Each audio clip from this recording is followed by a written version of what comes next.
Às vezes nós temos dificuldade de estabelecer nossas prioridades e colocamos coisas em primeiro lugar que não deveriam estar lá.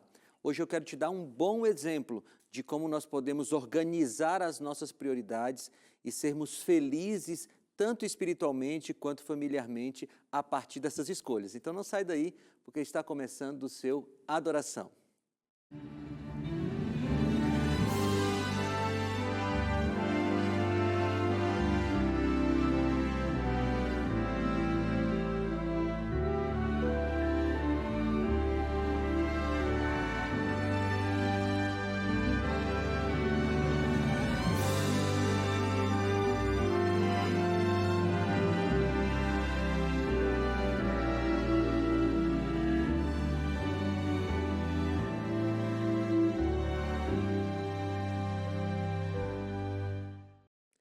Olá, seja muito bem-vindo ao programa Adoração, o seu encontro com a Palavra de Deus. E nós vamos hoje conversar um pouco sobre a organização das nossas prioridades. Mas antes de falar sobre isso, eu quero te oferecer um material muito especial. É essa revista Esperança, Mente Feliz. Aqui nós temos um guia de estudo da Bíblia, feito por um especialista em saúde emocional, que é o Dr. César Vasconcelos, você já deve conhecer.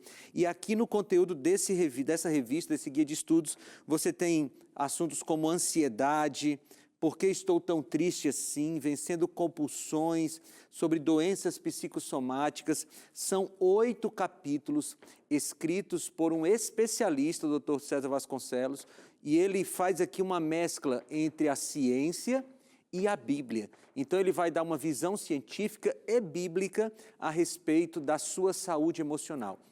Hoje nós temos muitas pessoas sofrendo de doenças emocionais e essas pessoas precisam de ajuda. E esse guia de estudos aqui é a contribuição da Novo Tempo para que você possa melhorar a sua saúde emocional.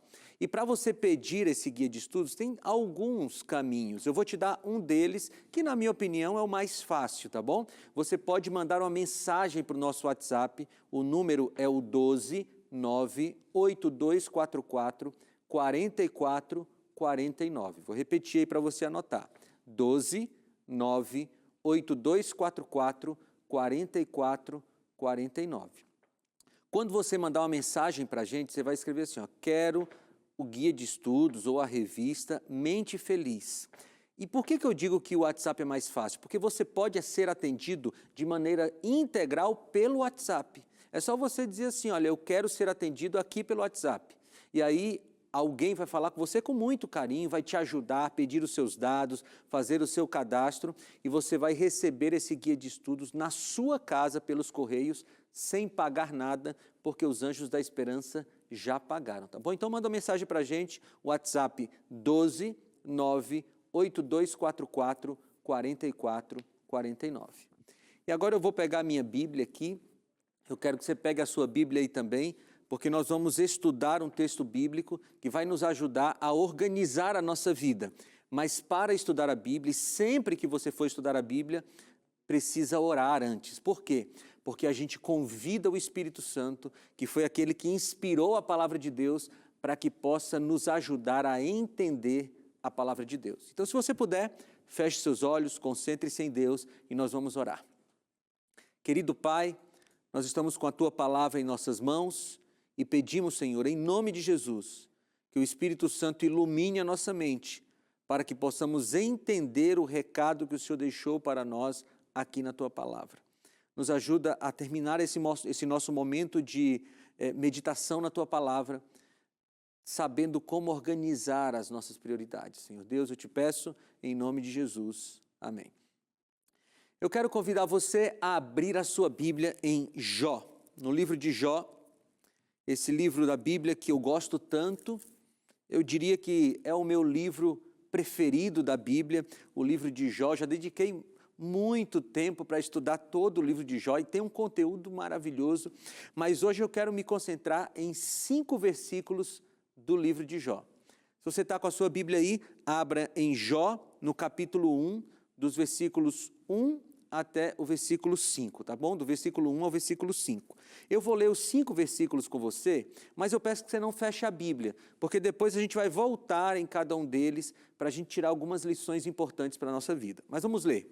Jó capítulo 1, a partir do versículo 1, diz assim: Na terra de Uz vivia um homem chamado Jó.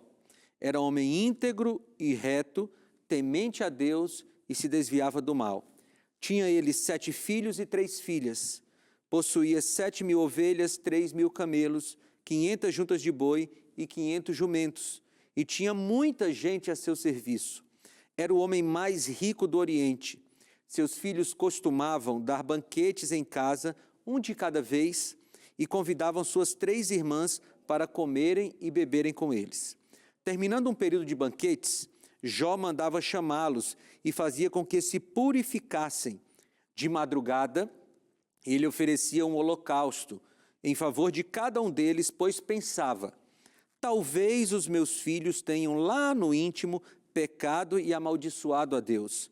Era a prática constante de Jó. Quando a gente pensa em Jó, geralmente a gente já pensa em sofrimento. Né? E a gente, talvez o pregador, quando eu falei aqui que a gente ia ler um texto do livro de Jó, você deve ter pensado assim: puxa, então o sermão hoje é sobre sofrimento, ou sobre paciência, ou sobre fé? Veja, todas essas coisas estão ligadas ao personagem Jó, mas não apenas essas coisas. É verdade, o livro de Jó, na sua maior parte, trata sobre o sofrimento de Jó, sobre a resiliência que ele teve, como ele enfrentou aquele momento tão difícil da Bíblia. Mas a maior parte da vida de Jó não foi de sofrimento. Se você observar no texto bíblico, quando Jó começou aquele período de sofrimento, ele já era muito rico, já tinha uma empresa muito grande e já tinha 10 filhos. Portanto, ele já vinha de uma vida bem próspera e feliz. Se você olhar lá no capítulo 42, quando Jó tem a sua situação resolvida, ele de novo fica rico, aliás, ele fica duplamente rico, né? A riqueza dele dobra, ele tem mais 10 filhos e ele ainda vive muitos anos nessa situação de felicidade, de conforto. Então, a maior parte da vida de Jó não foi de sofrimento. É que a gente às vezes coloca o foco apenas no sofrimento de Jó, mas ele foi um homem muito feliz e muito próspero, que passou por um período de muita angústia e resistiu por causa da sua ligação com Deus. Mas o que eu quero falar hoje não é sobre o sofrimento de Jó, mas eu quero mostrar para você como Jó organizava a sua vida, como Jó fazia o seu ranking de prioridades, as coisas mais importantes primeiro e as menos importantes em seguida, porque o que Jó fez na vida dele nos ajuda a organizar a nossa vida. E como Jó se organizou, é a melhor maneira de um cristão se organizar para conseguir viver nessa terra de maneira feliz. Então, volte aí comigo para Jó no capítulo 1, e a gente vai ler agora o versículo 1. Diz assim: Na terra de Uz vivia um homem chamado Jó. Antes da gente continuar a descrição que a Bíblia faz sobre Jó, aqui nessa primeira frase já tem uma coisa importante. A terra de Uz era uma terra que a gente não sabe exatamente onde fica, né? A Bíblia não dá uma localização exata da terra de Uz, mas nós sabemos algumas coisas sobre Uz. Uma delas é que não era uma terra consagrada ao Deus de Israel. Uz não era uma terra que fazia parte do povo de Deus e, portanto, não era uma terra onde ser servo de Deus era algo fácil. E aí, nessa primeira frase do livro de Jó, nós já percebemos que há um recado para nós. Porque numa terra como Uz, numa terra difícil de ser servo de Deus, existia um homem como Jó. Aqui tem um recado importante para a gente. O contexto no qual nós vivemos pode até querer nos influenciar, mas ele não conseguirá nos influenciar se nós estivermos com o nosso pensamento, com a nossa vida nas mãos de Deus. Pode ser que você viva em uma família na qual é difícil ser cristão. Pode ser que seus parentes, seus pais, seu esposo, esposa, seus filhos, pode ser que essas pessoas até persigam você, critiquem você porque você é um cristão. Mas veja, a desculpa de que eu não serei um cristão aplicado, eu não serei um cristão profundo na minha espiritualidade por causa do lugar onde eu vivo, não pode ser dada quando você olha para Jó. Jó vivia numa terra difícil de ser servo de Deus e ele era um homem extremamente ligado a Deus, extremamente espiritual, mostrando que o contexto no qual nós vivemos não determina a nossa espiritualidade. Se você por acaso até hoje dava desculpas para a sua falta de espiritualidade por causa da família que você tem, da escola que você frequenta, do trabalho que você tem, da faculdade que você faz, veja, pare com isso. Olhe para Jó. E se você colocar a sua vida nas mãos de Deus, colocando a sequência de prioridades na sequência correta, você também consegue ser cristão em qualquer lugar. Veja como era Jó. Ainda no versículo 1, depois que ele diz que Jó morava na cidade de Uz, na terra de Uz, diz assim: ele era homem íntegro, reto, que temia a Deus e se desviava do mal. Veja que 4 características bonitas. E essas 4 características vão ser repetidas a respeito de Jó algumas vezes no seu livro, inclusive faladas pelo próprio Deus. Aqui no capítulo 1, quando Deus está em uma conversa com Satanás, ele diz que Jó era íntegro, reto, temente a Deus e se desviava do mal. Se você parar para pensar nessas 4 características, você vai perceber que as 2 primeiras, elas são mais internas. Integridade e retidão, elas são características mais internas. É a capacidade, integridade é a capacidade de você ser inteiro, de você ser maduro espiritualmente, de você estar completo. E a retidão é a capacidade interna, a decisão interna de você não se desviar do caminho certo. Já as 2 outras características, temer a Deus e se desviar do mal, são características mais externas.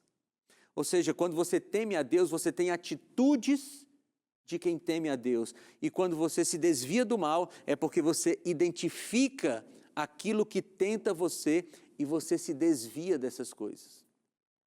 Agora tem um detalhe ainda mais lindo nessas características de Jó. O livro de Jó é um livro poético da Bíblia.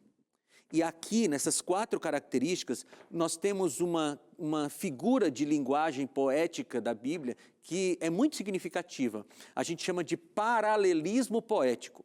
Ou seja, as palavras estão em paralelo e uma tem o mesmo significado que a outra. E quais são as palavras que estão em paralelo? A Bíblia diz que Jó era íntegro, reto, temente a Deus e se desviava do mal. A primeira característica, íntegro, está em paralelo com temer a Deus. E reto está em paralelo com se desviar do mal. Olha que coisa interessante. O que é uma pessoa íntegra para Deus? É uma pessoa que o teme. Não no sentido de ter medo de Deus, logicamente, mas no sentido de uma pessoa que é devota a Deus, que se submete à palavra de Deus, que obedece a Deus, assim como Deus pede. Mas a outra característica também é muito bonita, porque a Bíblia diz que ele era reto. E a retidão de Jó está em paralelo com o desviar-se do mal. E eu acho isso muito bonito, porque o que é uma pessoa reta para Deus? O reto é o que se desvia. Olha que poesia bonita. Na vida de Jó, a sua retidão era caracterizada por se desviar do mal. Ou seja, quando Jó identificava qual era aquilo que o tentava, a coisa que o tentava, ele se desviava. Quando ele estava no caminho e de longe identificava a sua tentação, ele não ia em direção à tentação, ele não ia provar as suas forças, ele simplesmente se desviava do mal. E essa característica precisa ser observada por nós, porque todos nós sabemos o que mais nos tenta. Eu sei o que mais me tenta, você sabe o que mais tenta você. E eu te pergunto, você tem se desviado do mal? Você, ao se deparar com a sua tentação, você se desvia dela ou você está brincando com a sua tentação, achando que tem força para resistir? Bem, depois que a Bíblia descreve Jó, a espiritualidade de Jó, então no versículo 2, vem a descrição de uma outra área da vida de Jó. Diz assim: tinha ele 7 filhos e 3 filhas. E a gente deve observar aqui a estrutura do texto, porque em primeiro lugar Moisés descreve a espiritualidade de Jó. Em seguida, ele descreve a família de Jó. Você consegue ver um recado nessa estrutura do texto? Ora, em primeiro lugar na vida de Jó vinha a sua comunhão com Deus. Em primeiro lugar vinha o seu relacionamento com Deus, os compromissos que ele tinha com o Pai. Mas logo em seguida vinha a família de Jó. E essa é uma família bonita, 7 filhos, 3 filhas. E o texto bíblico diz que esses filhos eram unidos, que eles faziam banquetes na casa de cada um deles e convidavam a todos, convidavam logicamente o pai e a mãe. A família de Jó era uma família unida. E essa união se dava especialmente como consequência da primeira coisa da vida de Jó, que era a sua espiritualidade. Agora continue lendo comigo o texto, porque agora nós vamos para o versículo 3. Diz assim: e possuía 7.000 ovelhas, 3.000 camelos, 500 juntas de boi e 500 jumentos, e tinha muita gente a seu serviço. Era o homem mais rico do Oriente. Vamos lá, vamos revisar isso aqui. Em primeiro lugar, a Bíblia descreve a espiritualidade de Jó. Depois a Bíblia descreve a família de Jó. E depois a Bíblia descreve o trabalho de Jó. Eu gosto dessa sequência, porque eu creio piamente que nada está na Bíblia em vão. Aquele que inspirou a escrita do texto bíblico, o Espírito Santo, é sábio demais para errar. E a estrutura do texto bíblico já nos fala alguma coisa.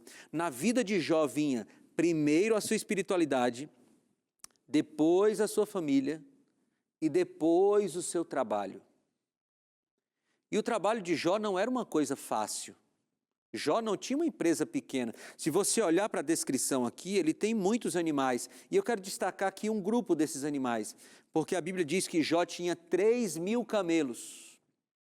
Ora, para que serviam 3.000 camelos? Jó fazia parte do povo de Deus, Jó era alguém devoto a Deus, ele obedecia às leis de saúde, portanto ele não comia camelos, a carne do camelo.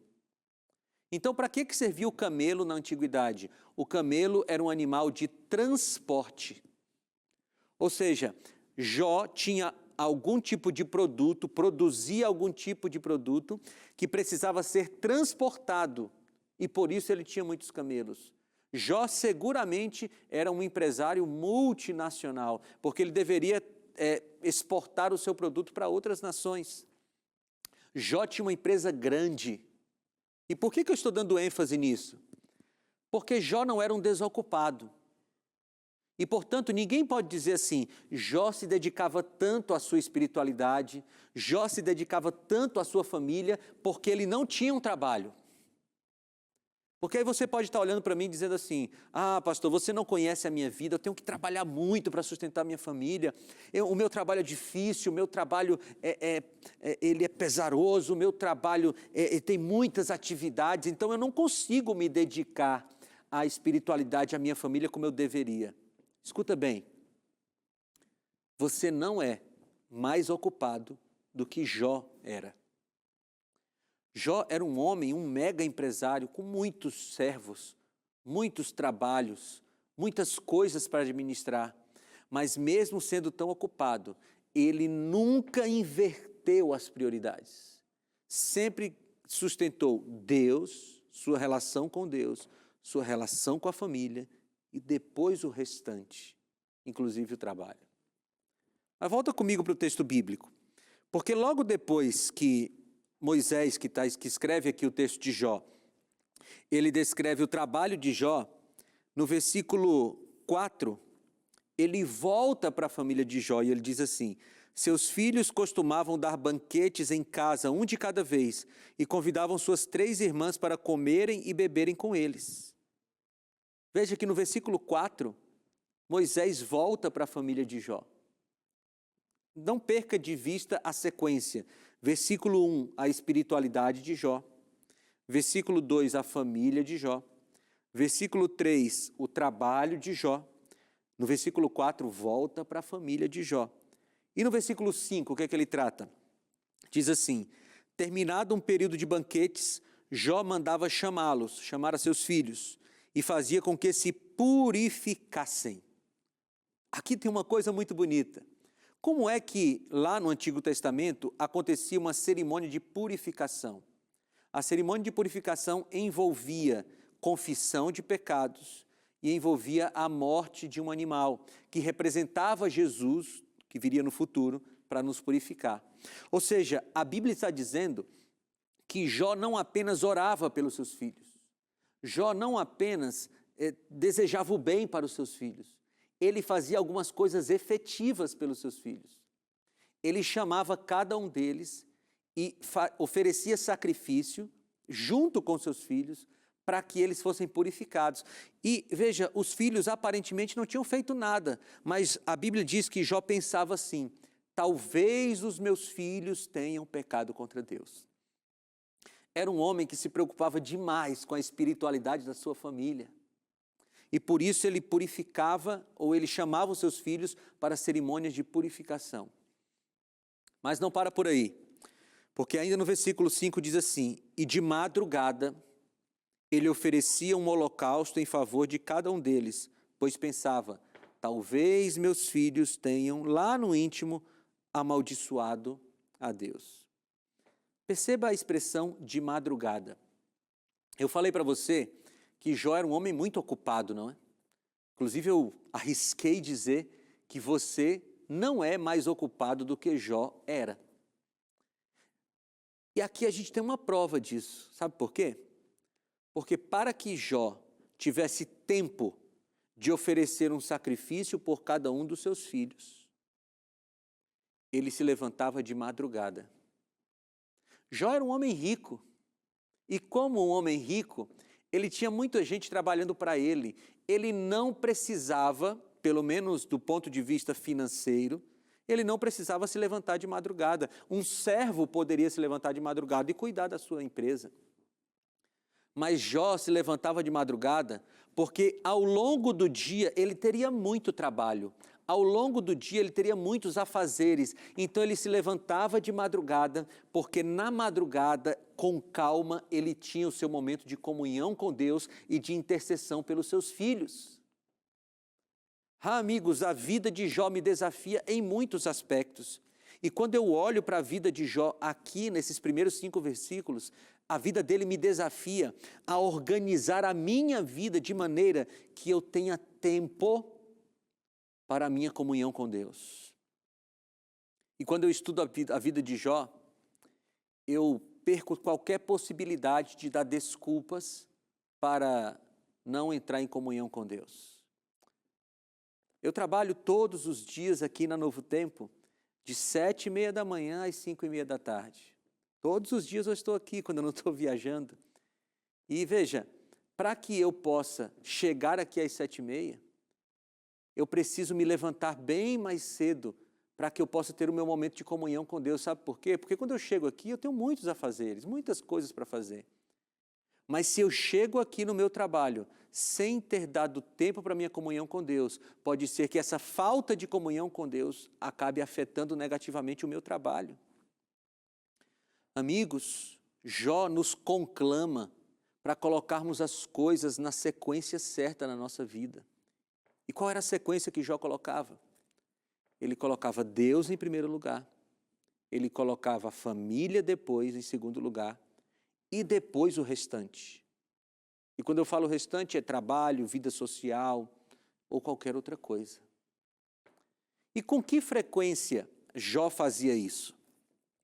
Última frase do versículo 5 diz assim: essa era a prática constante de Jó. Algumas versões dizem assim, ele fazia isso constantemente. Não era uma fase da vida de Jó. Não foi assim, enquanto as crianças são pequenas, eu vou interceder por elas e quando eles crescerem, eu não farei mais. Não, a Bíblia diz que Jó fazia isso constantemente. Ele não parava de interceder pelos seus filhos, ele não parava de ter a sua comunhão com Deus, ele não parava de se levantar de madrugada para ter o seu momento de comunhão em paz com o Senhor, ele não parava de fazer isso. E porque ele não parou de fazer isso, quando a pior fase da vida dele chegou, ele estava pronto. Escuta bem o que eu vou te falar. Se você não se preparar espiritualmente, no momento que você está bem, se você não se preparar espiritualmente no momento que não tem provas, que não tem lutas, quando as lutas chegarem, você não conseguirá resistir. Você entende isso? Jó nos ensina que nós só resistiremos a momentos de dificuldade na vida, nós só resistiremos a momentos de prova, momentos de dor, se nos momentos bons nós estivermos em comunhão com Deus, colocando as coisas na sequência certa. E talvez eu esteja falando para um pai ou uma mãe que nesse momento está pensando que colocou o trabalho na frente da família, colocou o trabalho na frente da comunhão com Deus. Sabe qual é a boa notícia? Nós ainda estamos vivos. E porque estamos vivos, nós podemos mudar de vida. Você que é pai, você é homem, pai de família, você precisa colocar Deus em primeiro lugar, a sua família logo em seguida e depois o trabalho. Pastor, mas eu preciso manter o padrão de vida da minha família. Calma.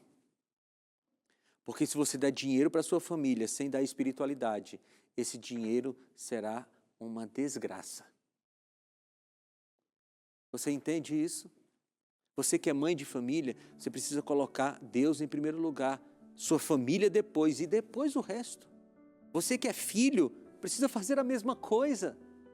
Amigos, se nós invertermos as prioridades da nossa vida, nós nos daremos mal. E nós perderemos as coisas mais importantes que nós temos na vida, que é a nossa espiritualidade, nossa relação com Deus e nossa família. Um dia o trabalho vai passar, mas a sua família fica e a sua espiritualidade fica. Eu tenho um apelo para você. Organize a sequência de prioridades na sua vida de tal forma que o mais importante fique em primeiro, sua comunhão com Deus. Depois a sua família seja o que você mais valoriza. E depois qualquer outra coisa. Assim você vai ser feliz. Você entende isso? Assim você vai ser feliz. Ora comigo. Senhor, nós queremos te agradecer pelo exemplo de Jó. Queremos te pedir perdão porque tantas vezes nós invertemos as prioridades. Mas hoje nós decidimos que colocaremos a nossa relação contigo em primeiro lugar, nossa família logo em seguida e depois o restante. Pedimos a tua ajuda para isso, Senhor Deus, e pedimos em nome do nosso Senhor Jesus. Amém.